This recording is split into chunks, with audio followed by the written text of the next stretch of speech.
성경 베드로후서 1장 3절 4절 말씀입니다.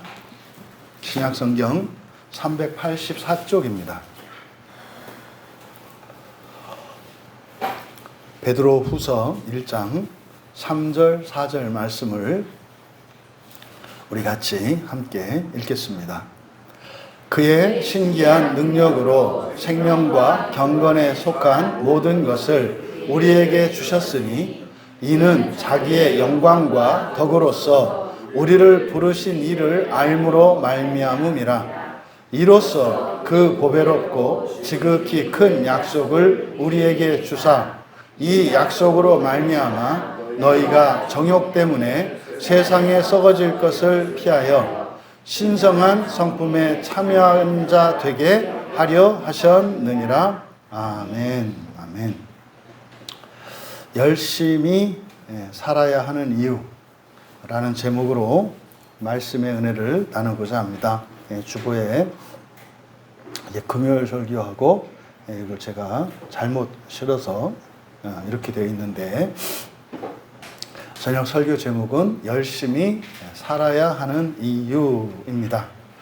먼저 그 교회 단톡방에 3절과 4절에 대한 사역한 것을 올려드렸으니까 그 사역한 것을 참조하시도록 하고, 먼저 몇 가지 우리 본문의 해석이 매끄럽지 못한 부분을 먼저 몇 가지만 정리를 하고 넘어가겠습니다. 먼저 우리말 성경에 3절에 그의 신기한 능력으로 라고 되어 있습니다. 그래서 신기한 능력으로 라고 되어 있는데 이것은 주어입니다. 주어. 그래서 그의 신기한 능력은 이렇게 되는 거예요. 그 다음에 신기한이라고 번역한 이 말이 이제 밑줄을 치시고 4절의 끝에 부분에 가면 신성한 성품에, 그래서 신성한이라고 번역한 말이 있죠. 그래서 3절의 신기한이나 4절의 신성한이나 전부 하나님, 신을 의미하는 테오스에서 만들어진 파생어인 테이오스입니다. 그래서 신성한 또는 신성하다라고 하는 것은 신의, 신의 본성을 말하는 거예요.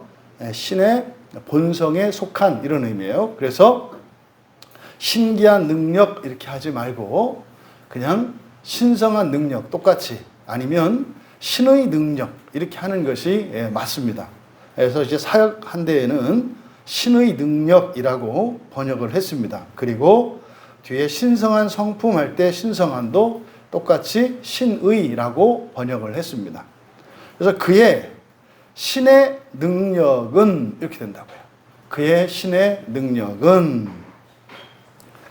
생명과 경건에 속한, 여기서 속한이라고 속한에 밑줄을 치시고 여기에 프로스입니다. 프로스를 이렇게 번역한 거예요. 그러니까 프로스는 요한복음에서 굉장히 반복해서 나오고 특별한 의미를 가지고 있는 전치사이기 때문에 여러분들이 이제는 귀에 익으실 거예요. 그러니까 프로스는 무엇을 향하여 라는 뜻이에요. 그래서 목적지와 목표를 가리키는 것이 프로스입니다. 그래서 생명과 경건에 속한 이렇게 되어 있는데, 생명과 경건에 속한이 아니라 생명과 경건을 향하여 이렇게 되는 거죠. 생명과 경건을 향하여. 그러니까 이것을 목표를 의미하니까 위하여라고 번역할 수도 있는 거예요. 그래서 생명과 경건을 향하여 이렇게 되는 것이고, 모든 것을 우리에게 주셨다. 이 주셨다라는 말에 밑줄 치시고, 일반적으로 주다라고 하는 의미와 여기에 사용된 주셨으니는 좀 다릅니다. 여기에 주셨다라고 하는 의미는 선물로 주다 이런 뜻이에요. 선물로 주다. 그래서 도레오마이, 그러니까 이게 도레아가 선물이거든요. 오늘 낮에 우리 찬민이가 또 우리 주재영 성도님이 세례를 받고 입교를 했다고, 그게 너무 기쁘다고 선물을 줘야 되겠다는 거예요. 그 선물이 사실은 뭐예요? 그 집사님의 그 넘치는 은혜죠. 그게 절대 자기가 생색내거나 이렇게 하려고 하는 것이 아니라 그 기쁨이 넘쳐요. 넘쳐서 이렇게 뭔가를 주지 않으면 안 되겠는 거예요. 그러니까 그것은 다른 게 아니죠. 뭐 이 다음에 뭘 받으려고 기대하거나 뭐 예전에 뭘 받은 게 있어서 뭐 이렇게 답례하는 이런 게 아니라 뭐예요? 너무나 주고 싶고 주지 않으면 안 될 것 같아요. 넘치니까. 여러분이 양동이에 물이 가득 차고 거기에 물이 넘치는데 양동이를 채우고 남는 물이 떨어지지 않고 그 위로 쌓입니까? 그냥 넘쳐 흐르지. 이게 도레아 선물입니다. 그래서 이 선물을 의미하는 도레아의 동사형이기 때문에 그래서 선물 주다 이래야 돼요. 그냥 주는 것과 선물 주는 것은 달라요. 여러분이 누군가에게 무엇을 받았을 때 선물 받은 것은 기뻐하고 감사하면 돼요. 그런데 선물 받은 게 아니라 뭔가를 받았으면 그는 반드시 갚아야 돼요. 반드시. 이게 차이가 있는 거예요. 지금 여기서는 그냥 주신 것을 의미하는 게 아니라 바로 선물이라고 하는 것을 강조하고 있어요. 그러니까요, 그의 신의 능력은 생명과 경건을 향하여 모든 것을 우리에게 선물 주셨다. 그러면요, 선물 준 원인이 뭐인 거예요? 신의 능력의 풍성함이에요. 신의 능력이 넘치기 때문에 주지 않을 수가 없었다는 의미가 이 안에 들어가 있어요. 그리고 여기서 선물 주셨다로 번역된 이 도레오마이가 완료형으로 쓰여 있어요. 그러니까요, 이미 다 뭐예요? 받았다는 거예요. 이미 다 받았다는 거예요. 그러면 받았다는 점에서는 그래서 여기에 계신 모든 분들이 다 동일합니다. 그런데 똑같지가 않아요. 왜 그럴까? 오늘 세례를 받은 우리 주재영 성도님이나 목사가 된 저나 또 여러분 중에 모태신앙으로 어려서부터 쭉 예배를 드리고 해왔던 사람이나 전부 다 선물 받았다라고 하는 이 완료 시제는 모두에게 동일한 거예요. 그런데 왜 똑같지가 않을까? 이 고민을 여러분들이 하셔야 되는 거예요. 그러니까 지금 여기서 이미 다 완료되었다라고 이야기를 하니까 선물로 주셨다. 이는 자기의 영광과 덕으로서 우리를 부르신 이를 알므로 말미암음이니라. 여기서 자기는 앞에서 신의 능력이니까 신이죠. 그래서 이 자기가 의미하는 것은 신성을 의미하기 때문에 예수 그리스도라면 예수 그리스도의 신성을 나타내는 것이고 또 성부 하나님을 나타낼 수도 있어요. 그러니까 중요한 것은 그냥 신 그 자체, 신성입니다. 그래서 자기의 영광과 덕으로서, 영광이라는 말은 존재를 나타내는 거예요. 덕이라고 하는 것은 어떤 행위나 어떤 실천들을 말하는 거거든요. 그러니까 선에 이바지하는 실천과 행실들을 말해요. 그러니까 이것은 신의 영광과 신의 존재죠. 그 권능과 이 모든 거죠. 영광과 덕으로서 우리를, 여기서 덕으로서라고 할 때 이 덕으로서라고 하는 이것은 도구입니다. 도구. 그걸 덕을 가지고 덕으로 이런 뜻이에요. 우리를 부르신 이를 알므로가 아니에요. 이게 지금 소유격을 또 이렇게 객체의 목적격으로 번역한 경우거든요. 부르신 이를 알므로가 아니라 부르신 이의예요. 부르신 이의. 그 다음에 알므로, 알매 밑줄 치시고 에피그노시스입니다. 그래서 지식은 그노시스거든요. 근데 에피라는 말이 붙으면 특정한 지식이라 그랬죠. 무엇에 관한 특정한 지식. 예를 들어서 우리 권혜일 집사님이 강단 장식 꼭 이렇게 한단 말이에요. 그냥 아무나 할 수 있나요? 그렇게 되지 않아요. 특별한 지식이 있어야 돼요. 또 주방에서 요리를 할 때 아무나 그냥 똑같은 재료를 가지고 하면 똑같은 맛을 내나요? 아니잖아요. 특별한 지식이 필요하잖아요. 그래서 전문적이고 또 특별한, 그리고 어떤 사건이나 어떤 일에 대한 구체적이고 특별한 지식을 나타낼 때 에피라는 말을 앞에 붙입니다. 그래서 에피그노시스 하게 되면은 목적적인 알미예요. 목적적인 알미고 충족한 알미고 거기에 관한 특별한 전문적인 지식이에요. 그래서 여기서 그냥 알미라고 이게 번역했는데 이 단어를 우리나라 말로 이렇게 적절하게 번역할 어휘가 잘 없어요. 사실 이제 이런 단어들을 만들어 가야 하거든요. 지금 성경에 있는 단어들을 우리말로 만드는 과정이 절대적으로 필요합니다. 그래서 다른 단어들을 똑같은 말로 번역할 수밖에 없는, 그래서 이제 설교를 통해서 이렇게 사족을 달고 설명을 해야 되는 이런 형태. 그러다 보니까 설교자에 따라서, 그리고 설교자 자신도 어떤 때는 그거를 착각을 하고 넘어갈 때가 있단 말이죠. 그래서 정말 성경의 단어들을 우리말로 1대1로 단어를 만들어내는 게 너무 중요해요. 사실은요, 영어라고 하는 말이 세계 언어 중에서 가장 참 이렇게 수준이 낮은 언어였거든요. 근데 영어가 왜 그렇게 세계적인 언어가 됐느냐? 성경 번역이에요. 영어 성경을 번역하면서 헬라어에 있는 단어를 영어로 이제 하려고 하다 보니까 단어들을 무지하게 만들어내야 되는 거예요. 그래서 그 언어학자들에 의하면 뭐 영어의 처음에 어휘는 뭐 몇천 단어 안 됐다는 거예요. 그런데 성경을 번역하려고 하다 보니까 성경에 있는 개념들을 이제 영어 단어로 만들어야 되다 보니까 영어가 풍성해진 언어가 됐어요. 물론 그러다 보니까 막 불어, 독일어, 뭐 라틴어, 헬라어 막 사방에서 가져다 썼기 때문에 뭐 엉망진창이긴 하죠. 뭐 규칙도 없고 막 이래요. 다 예외지. 그래서 하나하나 알아야 돼. 하지만 영어라고 하는 언어가 세계적인 언어로 되는 결정적인 그 이유가 성경 번역이에요. 그러니까 우리말도 성경에 있는 단어들을, 성경의 원문의 이 단어들을 그 개념을 담은 우리말 어휘들을 만들어내면 국어 자체가 지금보다도 훨씬 더 완전하고 훌륭한 언어가 될 거예요. 우리 청소년들은 이런 비전을 가지란 말이에요. 아, 내가 무슨 일을 하더라도 이 성경에 있는 모든 단어를 1대1로 번역할 수 있도록 하는 일에 직접 하든지, 아니면 그것을 위해 기도하든지, 아니면 그것을 위해서 후원하든지 해야 되겠구나. 이런 결단을 하란 말이죠. 이건 아주 거룩한 결단이에요, 이런 게.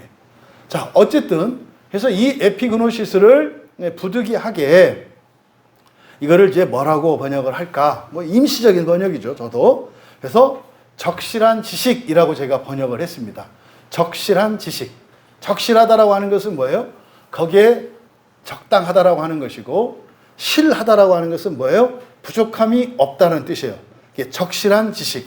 그러니까 신의, 그러니까 우리를 부르신 이에 적실한 지식으로 말미암아 주신 것이다, 이 말이죠.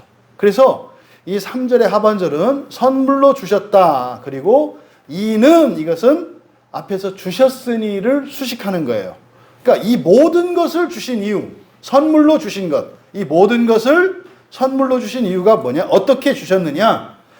자기의 영광과 덕으로 우리를 부르시니, 이것은 성부 하나님이죠. 우리를 부르시니까. 그 성부 하나님의 적실한 지식, 사실은 이 적실한 지식이 의미하는 게 우리는 신학적으로 하나님의 예정과 작정이라는 것을 알 수가 있어요. 그럼 그 지식으로 말미암아 주신 것이다. 이어 4절에 이로써 그 보배롭고 지극히 큰 약속을 우리에게 주사 이 약속으로 말미암아 너희가 정욕 때문에 세상에서 썩어질 것을 피하여 신성한 성품에 참여하는 자가 되게 하려 하셨느니라. 4절에서 핵심적으로 여러분들이 눈여겨보아야 하는 구가 뭐냐면 정욕 때문에 라는 말이에요. 정욕 때문에. 여기서 정욕 때문에 라고 번역한 이 정욕은 바로 여러분들이 잘 알고 있는 에피투미아입니다. 이 에피투미아는 우리가 마음 공부를 할 때 이것을 뭐라고 번역했어요? 열심으로 번역했죠. 열심으로. 그러니까 성경에서 이 열심으로 번역한 이 에피투미아의 의미가 뭐냐면 이런 거죠. 만약 몸으로 얘기하면 어떤 사람은 손으로 하는 운동을 좋아해요. 탁구를 할지 농구를 할지 배구를 할지 뭐 이렇게 공을 던지고 손으로 하는 놀이. 어떤 사람은 발을 가지고 하는 뭐 축구를 할지 족구를 할지 이런 것을 좋아해요. 그럼 사람마다 또 이렇게 손, 발 또는 어떤 도구를 가지고 하는 걸 좋아해요. 그러면 사람에 따라서 좋아하는 운동과 취미가 다르죠. 그러니까 손을 잘 쓰는 사람은 손으로 하는 운동을 좋아한다고요. 그러니까 그 사람들은 축구공, 농구공, 뭐 배드민턴공 이렇게 있을 때 이 손을 잘 쓰는 사람은 뭘 딱 잡겠어요? 농구공을 딱 잡는다고요. 근데요, 발을 잘 쓰는 사람은 축구공을 잡아요. 그러니까 내가 무엇을 가지고 놀지를 결정해요. 힘을 내요. 이게 열심이에요. 이해되시죠? 그러니까 밥을 먹을 때 좋아하는 반찬이 있잖아요. 그러니까 어떤 사람은 고기 반찬을 좋아하고 어떤 사람은 나물 반찬을 좋아해. 근데 어떤 사람은 밥 먹을 때 보면 어떻게 해요? 자기가 좋아하는 반찬만 열심히 먹어. 이게 열심이에요. 그러니까요, 뭐 이렇게 뭐 고기만 먹고 하나만 먹으면 뭐라 그래야 돼요? 편식하지 마. 이럴 게 아니라, 너는 참 거기에 열심을 내는구나. 나물에도 열심을 내려. 뭐 이렇게 이제 해야 되는 거죠. 그래서 열심이라는 것이 우리의 마음 속에서 손과 발과 이런 도구들을 쓰는 취향이 다르고 정도가 다른 것처럼 사람들에 따라서 우리의 인격성, 요 세 가지, 지성과 감성과 의지라고 하는 이 세 가지의 인격성을 쓰는 정도가 달라요. 그래서 보통 이제 이 사람이 이성적이다, 감성적이다, 뭐 이렇게 얘기를 하잖아요. 그러니까 왜 어떤 사람은 이성적이고, 왜 어떤 사람은 감성적이고, 왜 어떤 사람은 의지적인가? 그 차이가 뭐 때문에 그렇다는 거예요? 열심의 차이예요. 열심의 차이. 그러니까 열심을 내면 모든 사람들은 모든 인격성을 개발할 수가 있어요. 누구나 다 열심을 내면 돼요. 그리고 신자들은 실제로 열심을 내야 돼요. 그러니까 지성적인 측면이 약한 사람들은 지성적인 열심을 내야 합니다. 또 이렇게 이런 감성의 능력이 좀 뒤떨어져서 공감 능력이 없고 다른 사람의 어떤 이런 희로애락에 전혀 공감을 못해. 이런 사람들은 그 감성을 개발하는데 열심을 내야 돼요. 또 의지가 약한 사람들, 도대체 목표를 세우지도 않고 뜻도 안 세우고 되면 되는 거고 아니면 아니고 이래. 의지가 없는 사람들. 이런 사람들은 그 목표를 세우고 목표를 실천하기 위해서 구체적인 계획을 세우고 하는 이러한 의지를 강화시키기 위해서 또 열심을 내야 되는 거예요. 그래서 태어날 때 우리는 각자가 다르게 태어나요. 하지만 우리가 신앙생활을 하면서 취약한 부분들에 열심을 내므로써 전 인격적으로 균형 잡히고 건강한 사람이 되어가는 거예요. 이게 예수님 닮아가는 거예요. 그래서 이 에피투미아가 바로 열심입니다. 그래서 지금 우리말 성경에는 정욕 때문에 라고 되어 있습니다만 이것을 열심으로 라고 바꾸세요. 열심으로. 지금 4절의 의미는 많이 다릅니다. 4절이 의미하는 바는 이로써라고 한 이것은 이로써가 뭐냐? 이게 이제 이것으로 말미암아를 이로써라고 번역을 한 거거든요. 근데 이것으로 말미암아 할 때 이것이 중성명사예요. 그러니까 중성대명사예요. 그러니까 앞문장에서 중성명사를 받고 있는 거거든요. 그러면 앞문장에 나와 있는 중성명사는 우리에게 주신 모든 것들, 이게 중성이에요. 그러니까 이로써라고 하는 말은 우리에게 주신 모든 것들을 통하여라는 말이에요. 우리에게 주신 모든 것들을 통하여. 그 다음에 보배롭고 지극히 큰 약속. 그래서 보배롭다라고 하는 말을 뭐 틀린 건 아니죠. 근데 이게 잘 이렇게 와닿지가 않아요. 요즘의 언어로. 여러분, 보배롭다고 하는 말을 들으면 여러분들이 막 갖고 싶은 마음이 들어요? 그냥 보배로운가 보다 이렇지 않나요? 저는 그래요. 보배롭다라는 말을 들었을 때 꼭 갖고 싶다 이런 생각이 잘 안 들어요. 그래서 보배롭다라는 말보다 옛날 사람들은 보배롭다 그러면 와, 좋은 거구나, 꼭 가져야 되는 거구나 이 생각을 했어요. 근데 요즘 사람들은 그렇게 생각 안 해요. 그래서 보배롭다고 하기보다는 값 비싸고. 그러니까 보배롭다는 말보다 값 비싸고 그러니까 어때요? 조금 더 좋은 것 같이 느껴지지 않나요? 뭐 어떻게 여기든 상관이 없어요. 예, 가치가 큰 거예요. 진귀한 거예요. 예, 값 비싸고. 이게 티미오스니까 값이 나가는 이런 뜻이거든요. 그래서 예, 값 비싸고. 그 다음에 지극히 큰 약속. 지극히라는 말은 최상급을 의미해요. 지극히는. 그러니까 그냥 지극히라고 하는 말도 우리한테는 잘 와닿지 않아. 그게 뭐라 해야 돼요? 그냥 최고 이러면 돼요. 가장. 그래서 가장 큰. 그러니까 값비싸고 가장 큰 약속들을 이렇게 되는 거야. 그러니까 우리에게 주신 모든 것들을 통해서 값비싸고 가장 큰 약속들을 선물로 주셨다. 그러니까 요거는 지금 바로 앞에 3절의 내용들을 설명하는 거죠.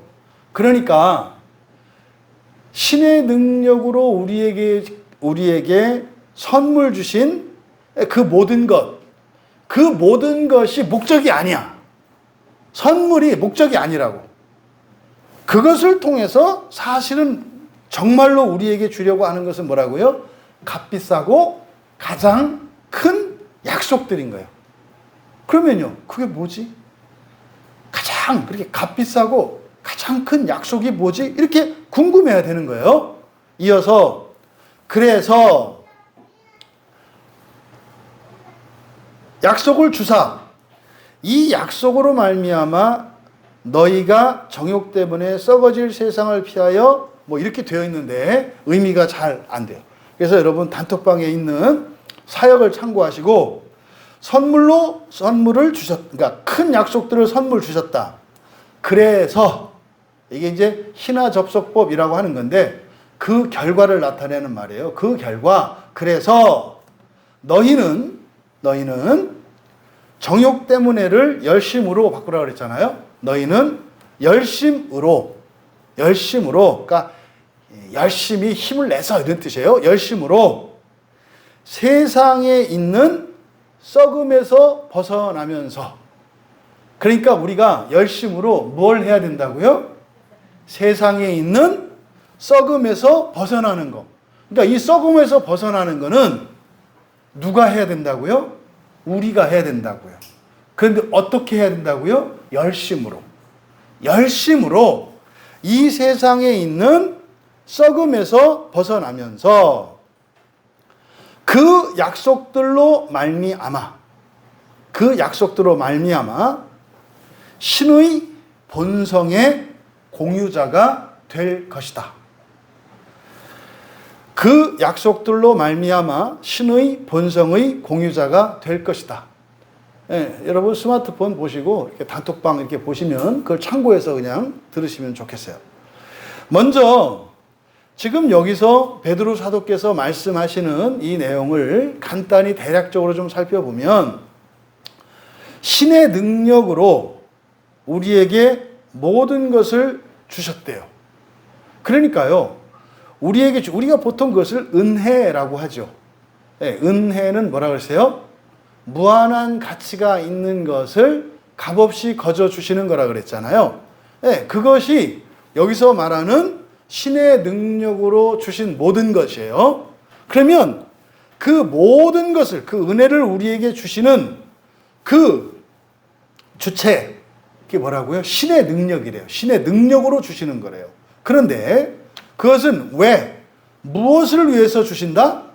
생명과 경건을 향하여. 생명과 경건을 향하여. 여기서 생명이라고 하는 것은 예수 그리스도 안에 있는 거죠. 예수 그리스도 안에 있는 게 생명이죠. 그리고 이 경건이라고 하는 것은 예수 그리스도께서 우리에게 경건의 모범이 되어 주세요. 그러니까요, 완전한 하나님의 자녀됨, 완전한 하나님의 자녀됨을 여기서는 생명과 경건으로 나타내는 거예요. 그럼 이때 생명은 유한한 생명이겠어요? 무한한 생명이겠어요? 무한한 생명이겠죠. 사람의 생명이겠어요? 신의 생명이겠어요? 신의 생명이겠죠. 우리가 성찬에 참여하는 것은 사람의 생명을 신의 생명으로 대체하는 거라 그랬죠. 이게 떡을 먹는 것이 그런 의미라고 그랬잖아요. 그러니까 아니 어디에 여기에 이렇게 영원한 생명, 신의 생명이 어디 있어요? 그냥 생명이라고 되어 있구만. 너무 그냥 이렇게 사사로이 성경을 푸시네. 이렇게 하면 안 되죠. 왜요? 여기서 그 신의 능력은, 그 신의 능력으로 주신 신의 능력은 생명과 경건을 향하여예요. 그러면 신의 능력으로 사람의 일을 도와줄까요? 절대 이런 생각하지 마세요. 신의 능력으로 사람의 일을 도와주지 않아요. 그것은 부수적인 효과로 인간적인 도움, 물질적인 도움들이 부수적인 효과로 주어지는 거예요. 그거 그냥 보너스예요, 보너스. 신의 능력으로 하는 것은 뭐예요? 신성에 관련된 거예요. 그래서 여기서 생명은 신의 생명을 얘기하는 것이고, 그래서 이 경건이라고 하는 것은 이 경건으로 번역한 이 말이 유세베이아이거든요. 유세베이아 할 때 이 유라는 말은 좋은이라는 뜻이 있고 부사로는 잘이라는 뜻이에요. 그럼 뒤에 나오는 이 세베이아는 이게 이제 경외 또는 존경 이런 거거든요. 그러니까 유세베이아니까 존경심을 또는 경외심을 잘 표현하는 거예요. 이 경건이라고 하는 게. 그럼 보세요. 경건의 대표적인 예가 뭘까요? 예배 같은 거예요. 왜 어떤 사람은 주일에 교회 나와서 예배를 드릴까요? 이것은 무엇에 대한 표시예요? 하나님이 살아계시다는 것과 하나님을 존경하고 하나님을 믿고 하나님을 경외한다는 그런 마음의 표시예요. 그러니까요, 주일에 예배에 나오는 사람과 나오지 않는 사람은 경건의 차이가 있어요. 경건의 차이가 뭐예요? 어떤 사람은 하나님을 존경한다고요. 근데요, 어떤 사람은 안 한다고요. 또 여러분들이 일상생활을 할 때 여러분 마음대로 살지 않고 하나님 말씀에 따라서 살아요. 이게 유세베이아예요. 이게 왜? 내 뜻대로 내 마음대로가 아니라 하나님의 말씀을 따르잖아요. 그러니까 하나님의 말씀을 내 말보다 더 중하게 여기는 거죠. 이게 유세베이아, 이걸 경건이에요. 그래서 우리말 성경에 경건이라고 번역되어 있는데 이 경건이라는 말은 예배에 적용될 수 있고 일상생활의 모든 것에 적용이 될 수 있어요. 근데요, 그러니까 이 경건의 의미는 뭐예요? 하나님을 나보다 먼저, 세상에 무엇보다 먼저 생각해서 하나님 중심으로 행하는 모든 것들, 이게 경건이에요. 그러니까 여러분이 일상생활도 경건하게 할 수 있고요, 신앙생활도 엉망진창으로 속되게 할 수 있다고요. 이게 경건의 의미예요. 그러면 여기서 바로 신의 능력은 생명과 경건을 향하여 위해서라는 뜻이에요. 그러니까 완전한 하나님의 자녀가 될 수 있도록 하는 그 목표를 위해서 모든 것을 우리에게 주셨다는 것. 이 모든 것은 하나님의 은혜란 말이에요. 그 은혜를 우리에게 주셨다, 이렇게 얘기를 하는 겁니다. 그런데 어떻게? 바로 우리를 부르신 이의 적실한 지식으로 말미암아. 이건 원인이에요. 그러니까 이런 은혜가 우리에게 주어진 것은 우리에 대한 하나님의 적실한 지식, 그거 뭐겠어요? 예정이겠죠. 예정. 더 나아가서 작정이겠죠. 사람을 구원하시려는 하나님의 계획, 또 그 지식, 또 창조세계 전체를 완성하시는 데 필요한 지식, 그러니까 그 안에는 하나님의 섭리도 들어가겠죠. 네, 그것이 원인이 되는 거예요. 그러니까요, 우리가 그래서 원하든 원하지 않든, 우리가 받을 만한 사람이든 받지 못할 만한 사람이든, 그것은 이 모든 것이 우리에게 주어지는 원인이 아니에요. 그래서요, 어떤 사람은 참 착하고 훌륭한데 예수님을 믿지 않고요. 어떤 사람은 제멋대로고 악한데 예수를 믿어요. 그 원인은 사람에게 있지 않아요. 그 원인은 뭐다? 하나님의 적실한 지식.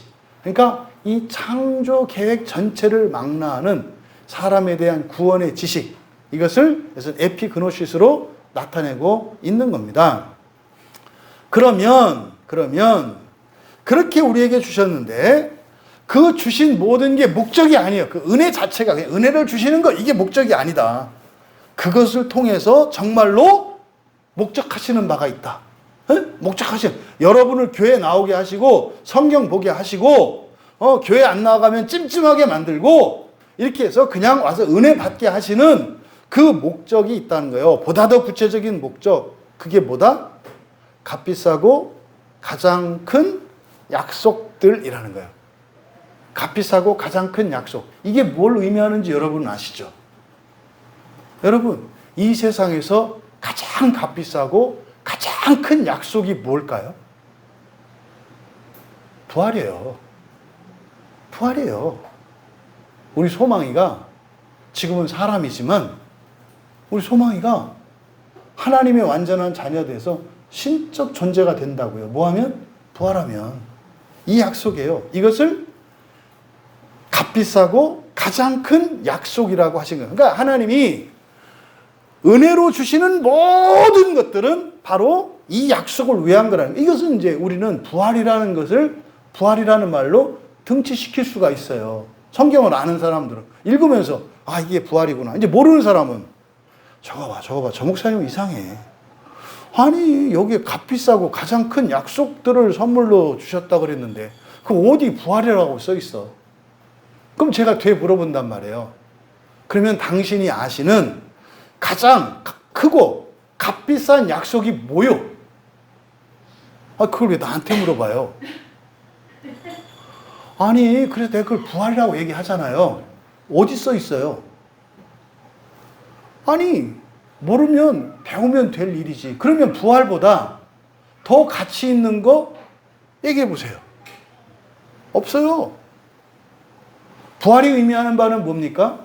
존재적인 변화만을 의미하지 않아요. 작은 세계의 창조자가 되는 거라고요. 조포이에요. 생명을 만드는 자예요. 생명을 만든다 그래요. 부활하면 신자들이 부활해서 그냥 가만히 있는 게 아니라요. 창세기 1장에 있는 그 창조의 일을 직접 하는 거라니까요. 그러니까 이거를 생명을 창조하는 자 이렇게 얘기한다고요. 그러니까 부활은 그런 거예요. 여러분, 사람이 신이 되고 사람이 신이 되어서 우주에 있는 어느 별이나 어느 은하계를 완벽한 생태계를 갖춘 그런 세상으로 만들 수 있는 능력과 기회와 자질과 이것을 주는 것보다 더 가치 있는 게 어디 있어요? 저는 없어요. 그러니까 그거보다 더 가치 있는 게 있으면 얘기를 해보란 말이에요. 저는 그럼 그걸 믿어요. 그거보다 더한 게 있으면. 그냥 여기서 그냥 교회 다니고 교회나 다니고 이러면 이게 좋은 거예요? 이게 하나님의 나라예요? 이게 여러분이 누리는 하나님의 이게 그렇게 좋은 거예요? 헤이, 여기보다 그러면 또 큰 교회 이런 데 가면 더 좋아요. 더 좋아요. 예배 시간도 짧죠. 계단도 안 올라다니죠. 1층에 바로 돼 있고. 또 뒤는 춥고 앞에는 덥고 이러지 않아요. 거기는 골고루 시원해요. 주차 때문에 뺑뺑 돌다가 이 집에 갈까 말까 이런 생각 할 필요가 없어요. 집사님 내려놓으세요. 내가 차 안에 놓을 때 얼른 들어가서 예배 드리세요. 또 우리 소망의 엄마. 아, 자매님 예배 드리세요. 애기 우리가 봐드릴게요. 더 좋잖아요. 근데 그런 불편을 여러분이 감수하시는 이유는 뭐예요? 더 가치 있는 것을, 가장 큰 것을 위해서. 왜? 우리가 이야기하는 가장 큰 것은 이런저런 불편이나 이런 걸 좀 감수하더라도 부활을 위해서 살아가는 것이 더 낫다고 우리는 생각을 하니까. 제가 알고 있는 최고의 가치예요, 부활은. 근데요, 부활 중에서도 더 부활이 있죠? 그걸 히브리서는 더 좋은 부활이라 그래요. 더 좋은 부활이라면 뭐 난리쳐요. 부활이 막 더 좋은 게, 성경에 그렇게 써 있어요. 더 좋은 부활이라고. 부활이 있고 더 좋은 부활이 있다. 그러니까 구원이 있고 더 좋은 구원이 있다. 성경에 써 있는데 그런 게 어딨냐고 한대요. 성경에 있다니까요. 더 좋은 부활이 뭐예요? 될 수 있으면 지옥을 짧게 보내는 게 더 좋은 거예요. 지옥에서 10년 보내는 것보다 1년 보내는 게 더 좋은 거고요. 지옥에서 1년 보내는 것보다 한 달 보내는 게 더 좋은 거고요. 한 달 보내는 것보다 하루 보내는 게 더 좋고요. 하루 보내는 것보다 1시간 보내는 게 더 좋고요. 1시간보다 아예 안 가는 게 더 좋아요. 그런 거예요. 창조도. 여러분들이 부활을 해서 여러분이 받을 상급이 있어요. 에? 여러분이 화성을 받든 지구를 받든 명왕성을 받든 아니면요 뭐 태양의 몇백 배, 몇천 배를 받든 여러분 살아가는 삶에 따라서 여러분의 믿음의 삶에 따라서 그 상급이 분명히 주어진다 그래요. 여러분 나는 그냥 작은 게 아름다워서 그냥 얼망졸랑 하세요. 근데 저는 이왕이면 큰 별을 받기를 권해드립니다. 달라요. 큰 걸 만들면. 그러니까요, 상급이 분명히 있다니까요. 이게 성경에서 우리에게 이야기하는, 지금 베드로 사도가 이 본문에서 말씀하는 값 비싸고 가장 큰 약속들이에요. 그거에 대해서 바로 뒤에서 설명을 하는 거예요. 어떻게? 그게 바로 신의 본성의 공유자라고 설명하는 거예요. 신의 본성의 공유자. 그런데 이 약속들을 선물 주셨다 할 때 이게 시제가 뭐라고요? 완료라 그랬잖아요. 완료. 그러니까 이거는 안 바뀌어요. 이미 된 거라고요. 그런데 신의 본성의 공유자가 될 것이다. 이거는 뭐예요? 미래 시제잖아요. 됐어요? 안 됐어요? 안 됐잖아요. 이게 바로 소망이죠. 미래에 되어진 것. 이미 약속들을 선물 주셨대. 선물 주셨잖아요. 이미 우리 거잖아요. 근데 될 거래. 그러면 사람들은 이거를 사기라 그래요. 주었다더니 줄 거래. 여러분, 주었다. 그런데 줄 것이다. 이 말이 여러분들에게는 어떻게 들려요? 아, 소망에 대해서 말씀하시는 거구나. 이미 결과는 확정되어 있지만 그 결과가 중요한 게 아니라, 그러니까 그 결과에 대해서 염려하지 말라는 거구나. 확정되어 있는 거니까. 그런데 줄 것이다라고 하는 미래 시제를 통해서 아직의 상태로 이미를 위해서 살아가라고 하는 하나님의 의도가 숨겨 있는 거예요. 그러니까 이미 주셨는데 주실 것이다라고 하는 것은 뭐예요? 결과가 될지 안 될지에 대해서는 걱정하지 말고 우리는 마치 되지 않은 사람처럼 되기 위해서 살아가라는 거예요. 자꾸 여기서 사람들이 답을 요구해요. 그래서 꼭 해야 된다는 거요? 안 해도 된다는 얘기요. 돌이지, 돌. 뭔 말이에요? 그대로 하면 되는데 이걸 갖고 지 마음대로 자꾸 생각하려니까 이해가 안 되지. 어떻게 그걸 이해해요? 이미와 아직이라는 말이 어떻게 동시적으로 우리가 이해할 수 있냐고.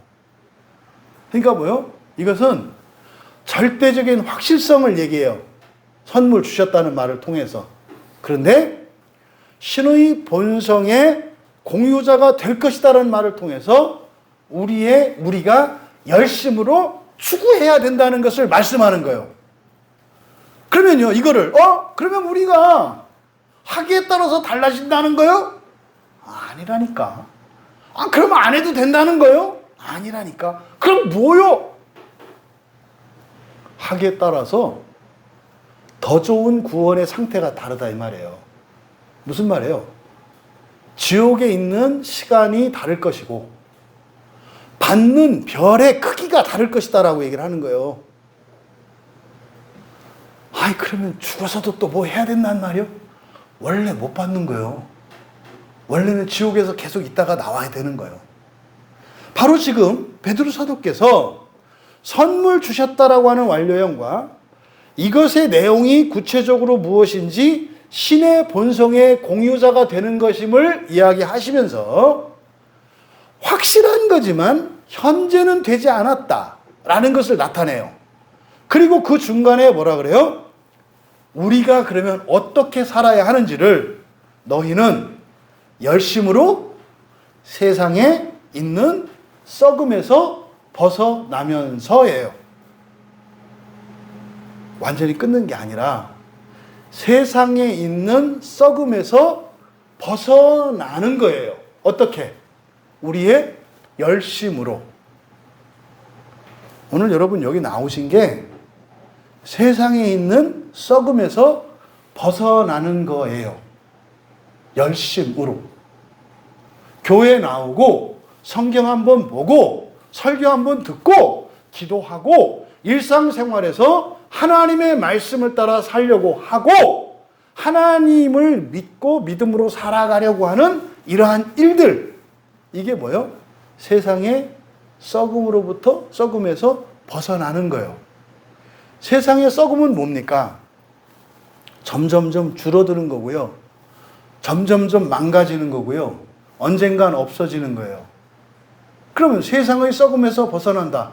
적용할 수 있는 게 굉장히 많아요. 미래에 대해서 맨날 불안 걱정하고 살아가던 사람, 세상의 썩음에서 벗어난다는 게 뭐겠어요? 나중에 살궁리 하느라고 오늘 제대로 살지 못하는 그런 삶을 끊고 오늘 하루를 기쁘고 감사하고 즐겁게 살아가는 거예요. 이게 세상에 있는 썩음에서 벗어나는 거예요. 또 대책도 없이 흥청망청 쓰던 사람이 이제는 어떻게 해요? 아끼고 절약하고 규모 있는 경제 생활을 하는 거예요. 이게 세상에 있는 썩음, 망하는, 해가 되는 이런 일들을 중단하는 거. 이게 세상에 있는 썩음에서 벗어나는 거예요. 이게 우리들이 해야 되는 일이라고 베드로 사도께서 말씀하는 거예요. 그런데요, 어떻게 해야 된다? 열심으로. 바꿔 말하면 열심을 내지 않으면 할 수 없다는 거예요. 열심을 내지 않으면 할 수 없다는 거예요. 여러분, 왜 사람들이 열심히 살아야 합니까? 그냥 우리 신앙을 빼고 생각을 해보세요. 지나가는 사람들한테 물어봐요. 제 친구 하나가 공장을 크게 하고 이렇게 도매상을 하는 친구가 있어요. 근데 IMF 때 엄청나게 어려워지면서 공장도 어려워지고 도매상을 하는데 거래처들이 막 망해 나가니까 그래서 받듯이 버텼어요. 그냥 받듯이. 근데 매출이 반도 안 되는 거예요. 그러니까 이 친구가 겁이 확 나는 거예요. 야, 이래가지고 이마저도 다 없어지면 어떻게 할까? 전에 우리 교회 한번 예배 드리러 왔던 친구예요. 지금 얼마 만에, 이제 오랜만에 연락이 왔어요. 근데 왜 이렇게 바빴냐? 했더니 낮에 공장 돌리고 도매상 그걸 하면서 밤에 택배를 한대요. 야, 너 그러다 죽어. 야, 그래도 나중에 노후를 생각해야지. 또 아내가 아프거든요. 항암 치료를 하고 있으니까. 그러니까요, 아이들 둘을 이렇게 있고. 그런 거죠. 훌륭한 거 아니에요? 굉장히 훌륭한 거예요. 감사한 거예요. 자식들의 입장에서는. 사람들이 볼 때는 귀감 정말 모범이 될 만한 사람이에요. 네? 가족을 위해서, 가정의 책임을 위해서 다 하잖아요. 근데 그렇게 하면서 어떻게 해요? 식구들하고 밥 한 번 먹을 수도 없고 친구하고 전화통화 한 번 할 수가 없어요. 왜 그래요? 두렵거든요. 미래에 대한 대책이 어떻게 될지 모르니까. 이렇게 점점점 안 되니까 여차하면 공장도, 그리고 도매상도 다 그만둬야 될지도 몰라. 그래서 생계 대책을 세워야 될 것 같은 거죠. 그러니까요. 요즘에 밤 동안 하는 이 택배 일은 그래도 괜찮은가 봐요. 사람도 많지 않고 밤에 하는 일이 힘드니까. 여러분, 세상에 있는 썩음이라는 것이 나쁜 게 아니, 사람들이 나쁘다고 생각하는 게 아니에요. 도둑질 이런 게 아니에요. 그렇잖아요. 우리가 헛된 것을 추구한다라고 할 때 이 헛되다라서 교회에서 헛되다라고 하는데, 교회에서는 헛되다고 하지만 그게 세상에서는 어떤 거예요? 그게 값비싸고 가장 큰 거예요. 여러분, 우리가 열심으로, 그러니까 꼭 해야 되는 것 같은 일을 하지 않는 일이 썩음에서 벗어나는 거거든요. 그러니까요, 좀 하면서 쉬면 좋으련만 못 쉬어요. 그러니까 쉬는 것도 어떻게 쉬어야 된다? 열심으로 쉬어야 된다. 그런데요, 왜 못해요? 목표가 다르고 가치관이 다르기 때문에 그래요. 가치 있는 게 다르고 큰 게 다르기 때문에 그러는 거예요. 여기서 이 열심으로 번역한 에피투미아, 이게 지금 성경에서 바로 잡아야 되는 중요한 단어 중에 하나거든요. 이 단어에 사용된 용례들을 보면 이거를 주로 욕심 또는 정욕 이런 식으로 많이 번역이 되어 있거든요. 사욕. 그러니까 누가복음 22장 15절에서는 원하고 원하였노라, 이렇게 원하였다 이렇게 얘기를 해요. 내가 고난을 받기 전에 너희와 함께 예수님께서 이 유월절 먹기를 원하고 원하였노라. 무슨 뜻인지 아시겠죠? 유월절 만찬을 하기 위해서 예수님이 어떻게 하셨다고요? 열심을 내셨다고요. 그러니까 여차하면, 그러니까 우연히 먹을 수 있는 게 아니라 그 만찬을 하는 일이 예수님이 열심을 내서 마련한 게 만찬이라고요. 이게 성찬이에요. 우리가 성찬에 참여하는 일은요, 어떻게 해야 된다고요? 원하고 원하였노라. 열심으로 열심을 내었노라, 이런 뜻이에요. 예수님도 성만찬에 참여하시는데 열심으로 열심을 내셨대요. 최소한 그 정도는 내야 되지 않나요? 성찬에 참여하지 않는 것을 아무것도 아닌 걸로 알아요. 주일 성수하는 것을 할 수도 있고 안 할 수도 있는 걸로 알아요. 여러분, 열심을 내야 하는 겁니다. 열심을 내야 하는 겁니다. 근데요, 우리의 육체의 열심이 달라요. 그 열심을 정욕, 사욕, 욕심이라고 우리말 성경에 번역되어 있는 거예요. 요한복음 8장 44절에서 너희는 너희 아비 마귀에게서 났으니 너희 아비의 욕심대로 너희도 행하고자 하느니라. 이때 욕심이 에피투미의 열심이에요. 그러니까 뭐요? 너희 아비 마귀가 열심을 내는 데에 너희도 열심을 내려고 한다, 이 말이에요. 부활을 위해서 사는 게 아니라 그죠, 이 세상에 무엇에 열심을 내면서 살아가려고 한다, 이 말이에요. 또 이어서 뭐라고 하시냐면 거짓말을 할 때마다 거짓말에 대한 얘기예요. 그는 처음부터 살인한 자요. 그러니까 마귀는 어디에 열심을 내요? 살인하는 데 열심을 내요. 죽이고 해치는데. 또요, 진리가 그 속에 없으므로 진리에 서지 못하고 거짓말을 할 때마다 제 것으로 말하나니. 그러니까요, 이 마귀는 또 어디에 열심을 내요? 거짓에 열심을 내요. 거짓과 죽이는 것에 열심을 내요. 로마서 1장 24절에 하나님께서 그들을 마음의 정욕대로 더러움에 내버려 두셨다. 이렇게 번역이 되어 있죠. 그러니까 마음의 정욕대로가 뭐겠어요? 마음의 열심대로예요. 마음의 열심대로. 그러니까요. 지가 하고 싶은 대로 이런 뜻이에요. 자기가 하고 싶은 대로. 그래서 어떤 일이 일어나요? 동성애 문제가 막 일어난다고요. 퀴어 축제 한다니까 인권이라고 그냥 내버려 두래요. 그게 마음의 열심대로 내버려 두는 거예요. 그게 그냥 둬야 될 일이에요. 그게 인권이에요. 그러면 그 사람들이 행복해져요? 절대 행복해지지 않아요. 절대 행복해지지 않아요. 절대로. 그냥 어쩔 수 없으니까 그냥 하는 거예요. 그렇게 안 하면 그 집단에 속해 있는 사람들에게 따돌림 받아요. 그럼 어떻게 돼요? 오갈 데가 없어져요. 그러니까요. 그 동성애나 이상한 이런 사이비 단체에 가 있는 사람들이 거기에서 그렇게 할 수밖에 없는 여러 가지 이유가 있습니다만 벗어나지 못하는 이유가 있어요. 그나마 그 사람들은 나를 받아주거든요. 교회는 그 사람들을 다 끌어안아야 돼요. 동성애가 괜찮다는 게 아니라 이런 사이비 교리나 이런 게 괜찮다는 게 아니라 일단은 와서 여기서 놀아도 된다고 해줘야 된다고요. 판을 깔아줘야 된다고요. 그래서 그쪽에서 니네 너 여기서 우리하고 떠나면 너 어디 갈 거야? 갈 데 없잖아. 그래서 어쩔 수 없이 거기에 매여 있으면 안 된다고요. 그때 뭐라고 하면 돼요? 광야교회 갈 거야. 그러면 되는 거예요. 이거를 빨리 알려주고 싶어요. 우리나라 전체. 에? 교회에서 무시당하고 차별받고 자기가 생각해도 못돼 먹은 것 같은 사람들 다 어디로 오라? 광야로 오라. 광야로 오라. 에, 광야로 오라. 맞는 거예요.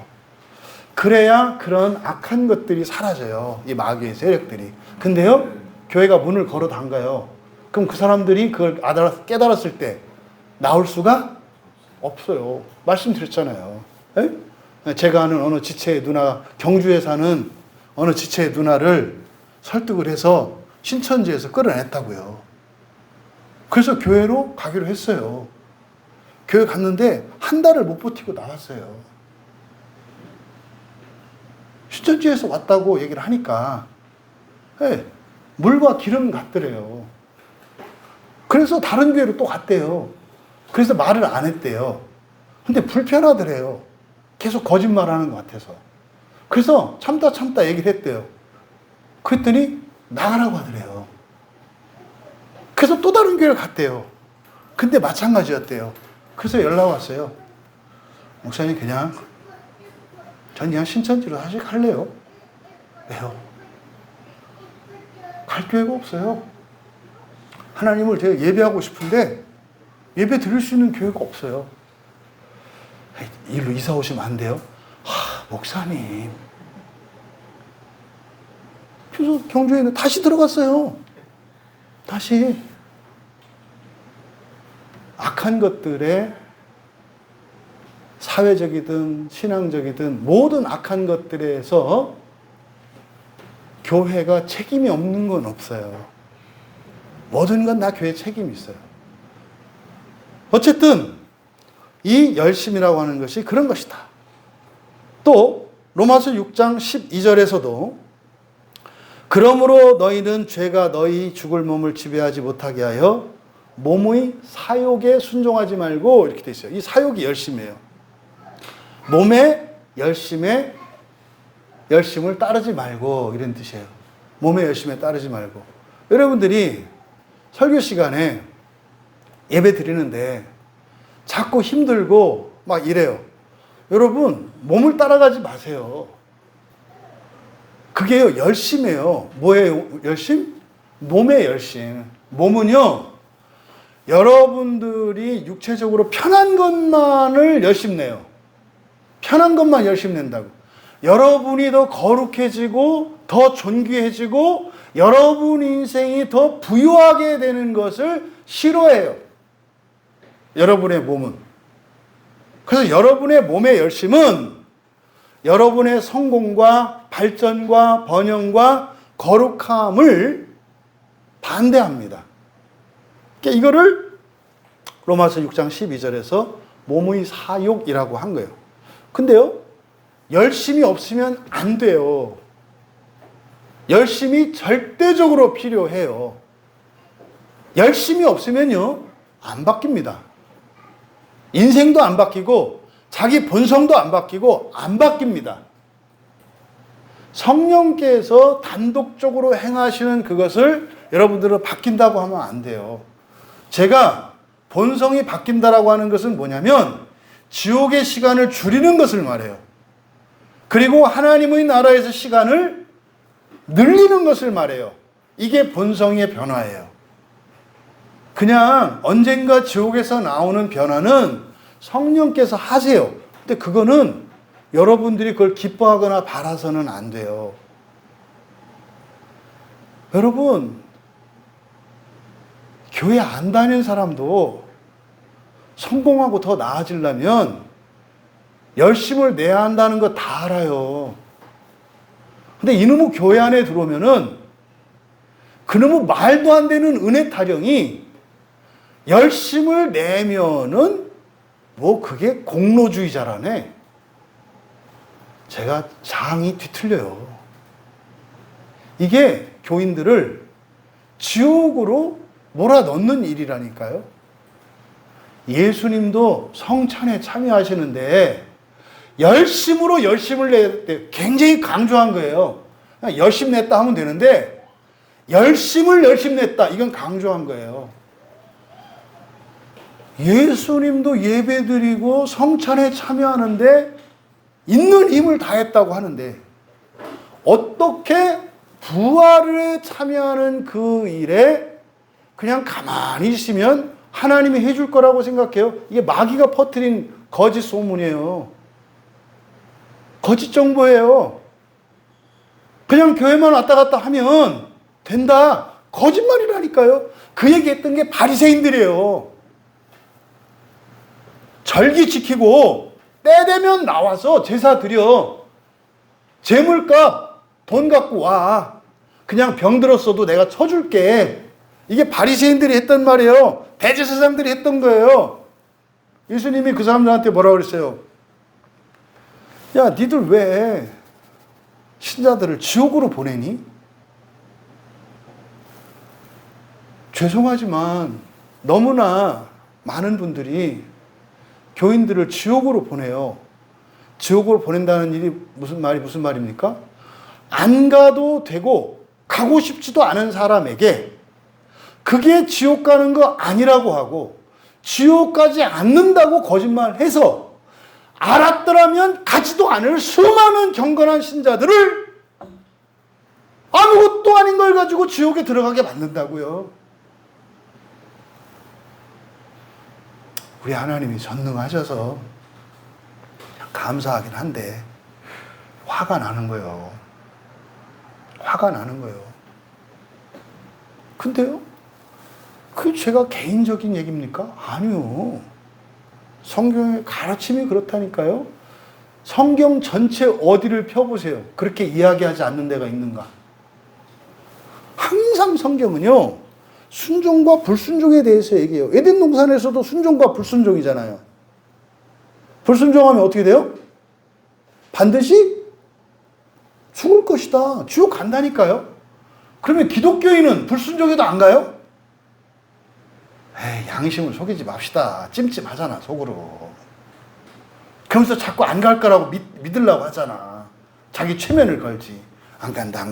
그러다 사팔뛰기 된다니까, 눈만. 여러분, 순종하지 않고 믿지 않으면 지옥에서 벗어날 수가 없어요. 물론 언젠가는 반드시 구원해 주시죠. 하지만 지옥은 일체의 낭만이나 이런 거 하시면 안 돼요. 그리고요, 시험 삼아서 발가락 끝을 담가 보면 안 돼요. 교인들 중에 한번 은혜 떨어져 보겠다는 사람이 있어요. 그게 종말론적으로는 무슨 말인지 아세요? 지옥에 한번 갔다 와 보겠다는 거예요. 진짜로 가면 안 되는 데인지 아닌지 내가 안 믿어지니까 한번 가서 지옥에 발끝을 담가보겠다는 거거든요. 아니 왜 그런 걸 시험해요? 천국에 들어가는 걸 시험하지. 아니 이 세상에서 하나님의 나라를 경험할 생각은 안 하고 아니 왜 지옥 가서 지옥의 삶을 경험해요? 그런 경험하지 마세요. 불순종은 악이거든요. 일체의 악은 모양이라도 버려라. 좋은 거 아니에요. 나쁜 걸 왜 따라서 해요? 에? 마약이 궁금해서 한번 해봐요? 미쳤죠. 그런 걸 왜 해요? 그거 하지 말고 그냥 비타민C를 매일 먹어보세요. 에? 몸에 좋은 거. 그런 걸 가지고 자기를 시험을 할 생각을 해야지 왜 악하고 나쁜 걸 시험하려고 하는가. 바로 이 몸의 열심은 사람을 불결하게 하고 사람을 부패하게 하고 사람을 썩게 하고 사람을 멸망시켜요. 그래서 베드로 사도는 열심히 살아야 하는데 바른 열심을 내야 한다고 가르쳐 주는 거예요. 어디에 열심을 내라? 이 세상에 있는 썩음에서 벗어나는 일에 열심을 내라. 그래서 뒤 이어지는 5절에서 7절까지의 내용을 보면은 바로 세상에 있는 이 썩어질 것으로부터 벗어나는데 열심을 내는 것을 구체적으로 설명을 해요. 그래서 5절에서 7절까지 같이 읽겠습니다. 그러므로 너희가 더욱 힘써 너희 믿음의 덕을, 덕의 지식을, 지식의 절제를, 절제의 인내를, 인내의 경건을, 경건의 형제 우애를, 형제 우애의 사랑을 더하라. 이게 썩음에서 벗어나는 거예요.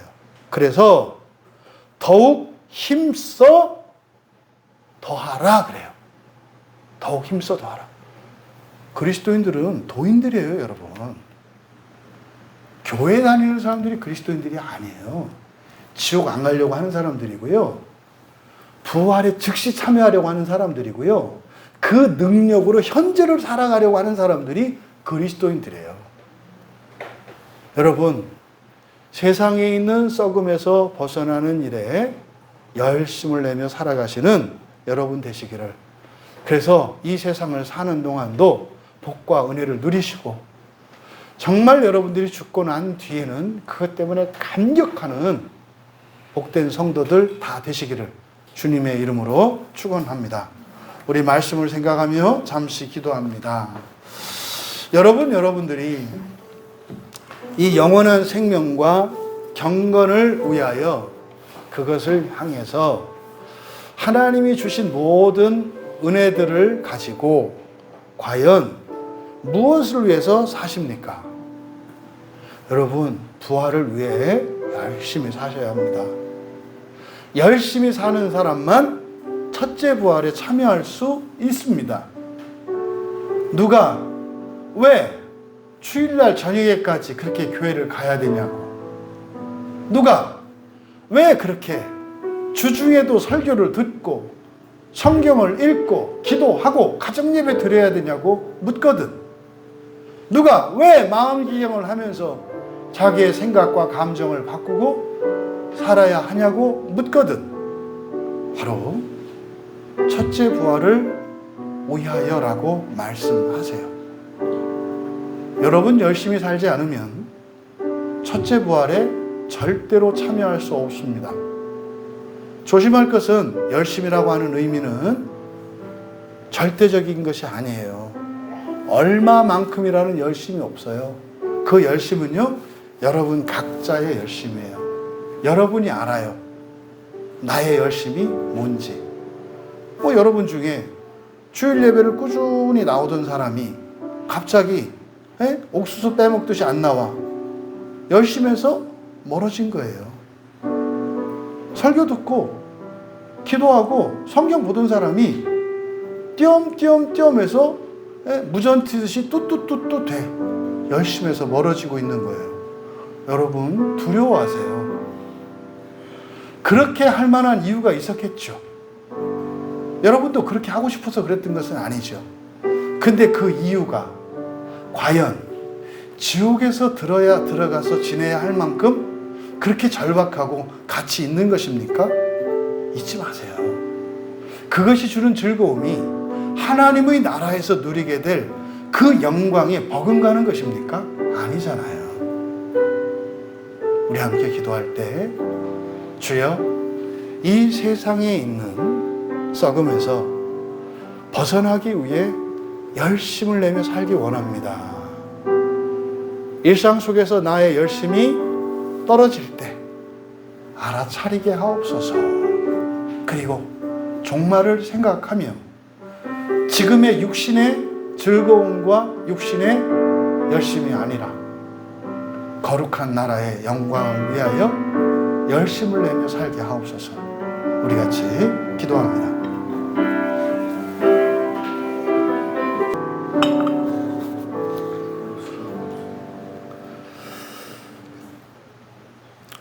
첫째, 부활을 위하여 열심히 살아가는 것이 잘하는 것임을 믿어 의심치 않게 하시고, 경건의 실천과 하나님의 은혜를 추구하는 일에 열심 내지 않는 것이 얼마나 억울하고 손해가 되는 것이고 미련한 것인지 깨닫게 하여 주셔서 이 세상을 사는 동안 열심히 하나님 나라를 위하여 살게 하시고, 또한 열심히 살아온 사랑하는 지체들, 그것이 아주 잘한 것임을 확신케 하여 주셔서 고난과 역경과 시련 속에서도 하나님 나라를 향한 열심을 중단하거나 물러서지 않게 하시고 승리하게 하옵소서.